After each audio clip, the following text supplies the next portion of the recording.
mengadakan ibadah online. Oke, semua adik-adik sekolah minggu, ambil sikap yang manis, ambil sikap yang baik. Kita mau beribadah kepada Tuhan kita Yesus Kristus. Sebelumnya kita berdoa dulu ya. Tuhan Yesus yang baik, terima kasih Tuhan untuk pagi ini, untuk kebaikan-Mu dalam hidup kami. Sebentar lagi Tuhan, kami mau mulai ibadah kami serahkan dari awal, pertengahan, sampai selesainya nanti. Nama Tuhan tetap dipermuliakan. Terima kasih Tuhan Yesus, dalam nama Yesus kami berdoa dan mengucap syukur. Haleluya, sama-sama kita katakan amin. Adik-adik sama-sama kita menyembah Tuhan ya. Kita dengan pujian kita, Bapa aku datang padamu.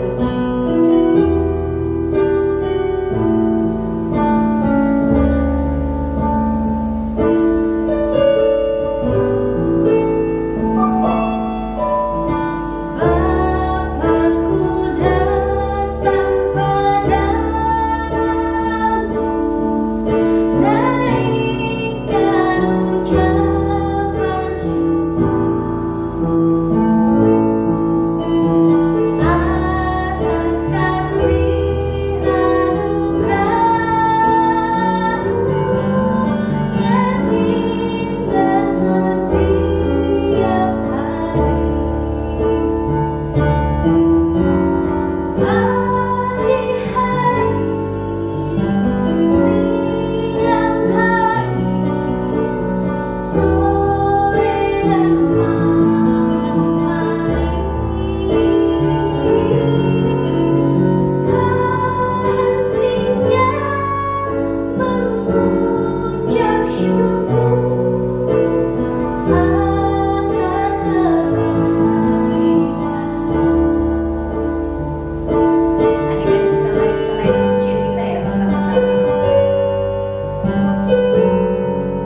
lagi ya pagi ini. Setelah tadi kita memuji Tuhan, sekarang kita mau mendengarkan firman Tuhan.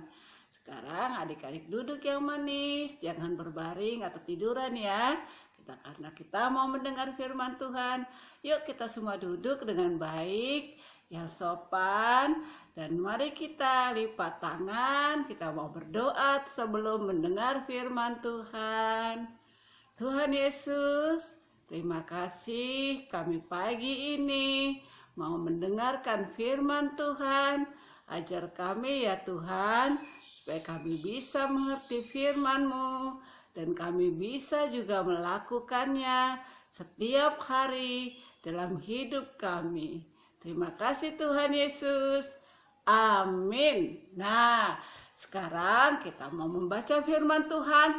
Terlebih dahulu adik-adik ambil Alkitabnya. Yuk kita semua, bagi adik-adik yang sudah membaca, yang sudah bisa membaca, ambil Alkitabnya. Dan mama papa yang mendampingi atau kakak-kakaknya, buat adik-adik atau anak-anak yang belum bisa membaca, mari kami mohon untuk orang tua boleh membacakannya bagi adik-adik atau anak-anaknya. Yuk kita baca ya. Kita ambil dari 2 Raja-Raja 5. 2 Raja-Raja 5. Ya, itu ada di Perjanjian Lama ya adik-adik ya. 2 Raja-Raja 5 ayat 1 sampai dengan 14. Yuk kita baca bersama ya. 3, 2, 1. Naaman disembuhkan. Naaman, panglima Raja Aram, adalah seorang terpandang di hadapan tuannya dan sangat disayangi. Sebab oleh dia Tuhan telah memberikan kemenangan kepada orang Aram. Tetapi orang itu, seorang pahlawan tentara, sakit kusta. Orang Aram pernah keluar bergerombolan dan membawa tertawan seorang anak perempuan dari negeri Israel. Ia menjadi pelayan pada istri Naaman. Berkatalah gadis itu kepada nyonyanya, sekiranya tuanku menghadap nabi yang di Samaria itu, maka tentulah nabi itu akan menyembuhkan dia dari penyakitnya. Lalu pergilah Naaman memberitahukan kepada tuannya, katanya, begini-beginilah dikatakan oleh gadis yang dari negeri Israel itu. Maka jawab Raja Aram, baik, pergilah dan aku akan mengirim surat kepada Raja Israel. Lalu pergilah Naaman dan membawa sebagai persembahan 10 talenta perak dan 6.000 shikal emas dan 10 potong pakaian. Ia menyampaikan surat itu kepada Raja Israel yang berbunyi, sesampainya surat ini kepadamu, maklumlah kiranya bahwa aku menyuruh kepadamu Naaman pegawaiku supaya engkau menyembuhkan dia dari penyakit kustanya. Segera sesudah Raja Israel membaca surat itu, dikoyakkannyalah pakaiannya serta berkata, Allahkah aku ini yang dapat mematikan dan menghidupkan, sehingga orang ini mengirim pesan kepadaku supaya kusembuhkan seorang dari penyakit kustanya. Tetapi sesungguhnya perhatikanlah dan lihatlah, ia mencari gara-gara terhadap aku.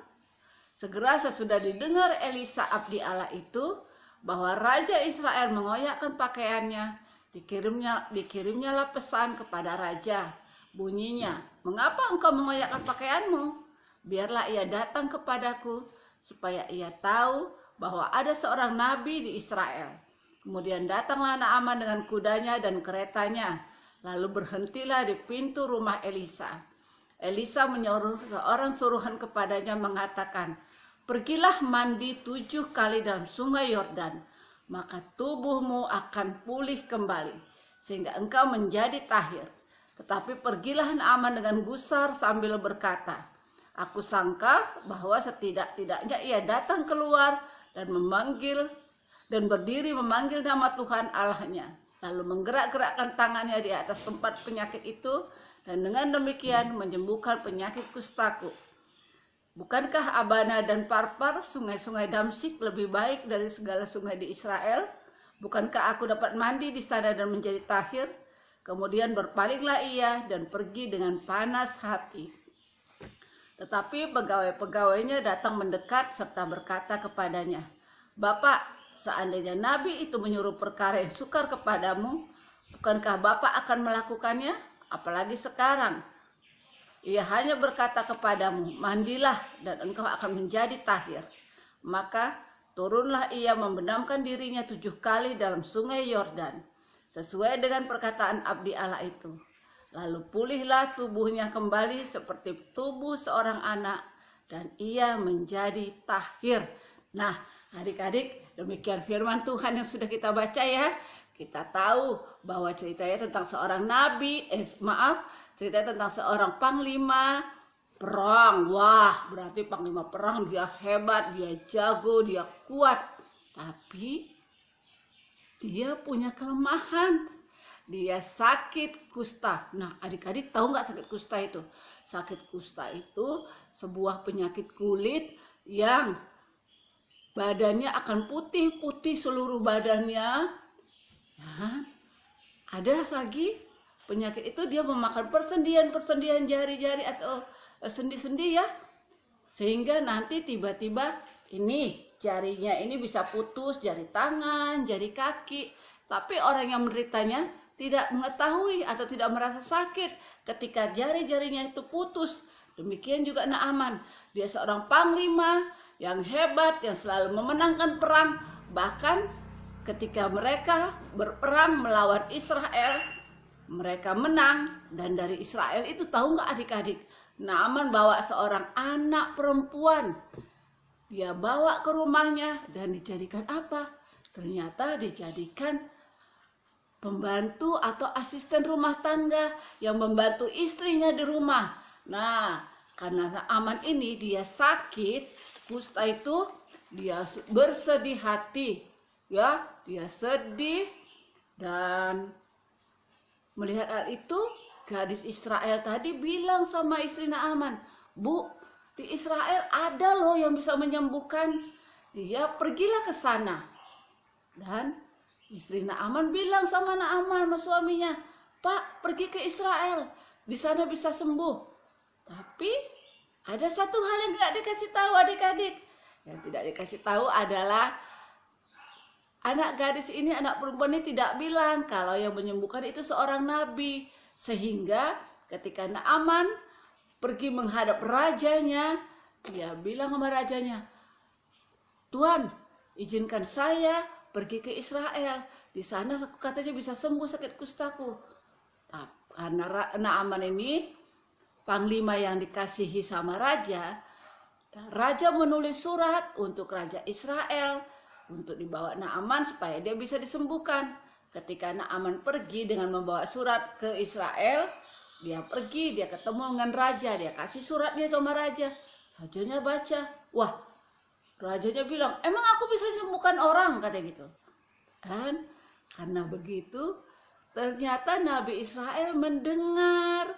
Nabi Israel itu siapa tadi namanya? Iya, Elisa. Elisa mendengar. Elisa bilang sama raja, "Gak usah susah raja, suruh aja dia datang ke rumahku, pasti aku bisa sembuhkan." Biar Naaman itu tahu bahwa di Israel ada Tuhan yang bisa menyembuhkan. Kemudian Naaman pergilah ke rumah Nabi Elisa. Tapi adik-adik ternyata sampai di rumah Nabi Elisa, Nabi Elisanya gak mau ketemu sama Naamannya. Nabi Elisanya bilang sama pengawalnya, bilang sama Naaman itu, suruh dia mandi 7 kali di sungai Yordan. Wah, Naamannya bingung. Udah jauh-jauh kemari, cuma disuruh mandi ke dia. Dia ngedumel ya, dia ngomel sama pengawal-pengawalnya yang dia bawa sama prajurit-prajuritnya. Dia bilang, "Kalau gitu kenapa nggak mandi aja aku di negara kita, di Damsyik? Sungainya lebih bersih, lebih cantik, lebih indah." Tapi pengawal-pengawalnya bilang, "Pak, Bapak kenapa susah? Kan kalau disuruh yang susah-susah, yang sulit-sulit untuk dikerjakan sama Bapak, Bapak kerjakan kan asal sembuh." "Iya," kata Naaman. "Nah kalau gitu ya udah kerjakan aja Pak," katanya. Nah, Naaman kembali adik-adik. Kalau tadi dia mengikuti arahan dari pembantunya di rumah untuk pergi ke Israel, dia pergi. Dan sekarang pengawalnya bilang untuk suruh ikut taat mandi di sungai Yordan yang seperti yang disuruhkan Nabi Elisa, dia juga pergi. Dan mereka pergilah ke sungai Yordan. Nah, mereka pergi ke sungai Yordan, ya. Mereka pergi ke sungai Yordan itu, kemudian Naaman mulai mandi dia. Ya, mandi. Berapa kali tadi katanya adik-adik mandinya? Ya, dia mandi.